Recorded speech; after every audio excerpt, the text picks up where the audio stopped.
Oi pessoal, tudo bem? Aqui é a Lu e esse é o canal Cinefilu. Hoje eu vim conversar sobre Pig, dirigido pelo Michael Sarnoski e estrelado pelo Nicolas Cage numa atuação muito boa como o Rob. E é difícil falar sobre Pig sem ter um tom emocional, porque esse filme ele é bem bonito assim, e melancólico, aquela beleza melancólica assim. Por mais que quando a gente lê a sinopse, a gente não espere isso. A porquinha de estimação foi sequestrada e o seu dono vai atrás dela, lutando contra tudo e contra todos.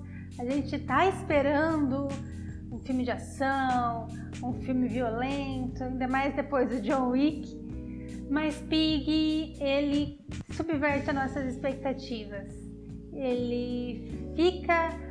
Ele deixa a gente naquele estado esperando aquela ação, aquela violência, mas ele tem uma outra proposta pra gente. E essa proposta, ela pode ser tão interessante quanto a proposta no nível John Wick. Bom, no início do filme a gente acompanha o Rob isolado no meio de um bosque, vivendo com a sua porquinha de estimação, que é muito fofa. E ele tá ali sem contato praticamente com outros seres humanos, vivendo junto com ela da caça de trufas para vender para restaurantes. E a gente vê até nas cores, na fotografia usada, assim, que ele tá quase se mesclando ali com a natureza, né? São alguns tons de laranja meio apagados, assim, verde, e ele tá, né, com o cabelo todo desgrenhado, vivendo de um jeito, assim, bem natural, vamos dizer. E é interessante que como a câmera, ela enquadra a gente numa visão de dentro da casa, a partir da porta, como se a gente também estivesse ali olhando o mundo a partir da visão ali do Rob, aquela visão de dentro da casa dele, né? Ele tá se separando do mundo ali, ele tá na casa dele, com a porquinha dele e não quer ver mais nada do mundo afora, além daquela visão da porta dele. Mas com os acontecimentos trágicos que vêm acontecer com a porquinha de estimação, ele tem que sair desse isolamento, ir para a sociedade, e nisso ele vai encarar pessoas, fatos e vivências do passado que ele não queria, que ele sente muita dor de encarar, né?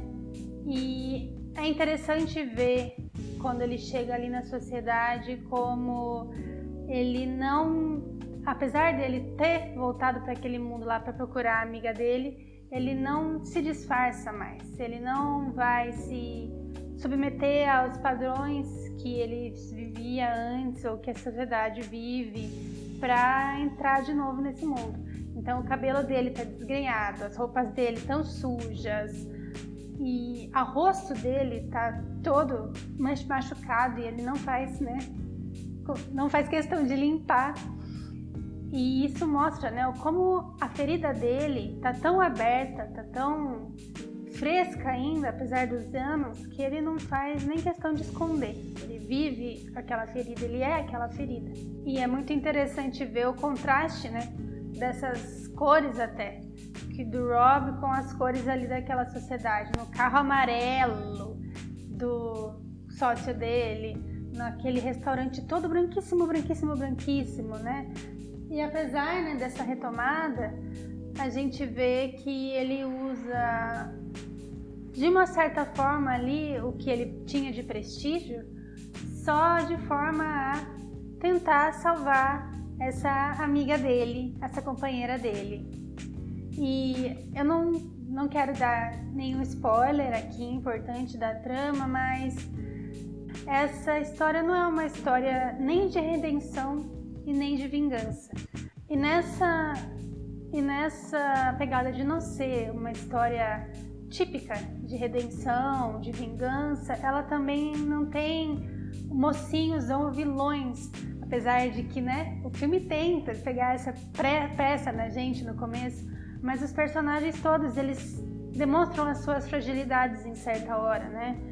Então, a história acaba nem sendo essa jornada épica. Ela, na verdade, nos mostra alguns passos que uma pessoa dá na luta dela para conseguir lidar melhor com o sofrimento, lidar melhor com a dor, com a perda que ela teve na vida, que todo mundo passa na vida. O filme é uma história que se aproxima muito mais da vida real, da vida como ela é, do que das grandes histórias de vingança, as grandes histórias de redenção que a gente assiste por aí. Então, na verdade, ele começa a dar esses primeiros passos para conseguir ver e ouvir coisas que ele não estava conseguindo encarar por causa da dor dele. E ele consegue, inclusive, acolher, entender essa dor melhor. O filme é um filme bonito, estoico, assim. Me veio até uns ensinamentos budistas, assim, na cabeça quando eu vi, de aceitação do sofrimento para a gente conseguir superar esse sofrimento quando ele é inevitável. Então é isso. Comentem aqui o que acharam do filme, o que acharam do vídeo. Se inscrevam aqui no canal, deem o like, divulguem para os seus amigos também e falem aqui quais filmes vocês querem que a gente comente, tá bom? Então até a próxima!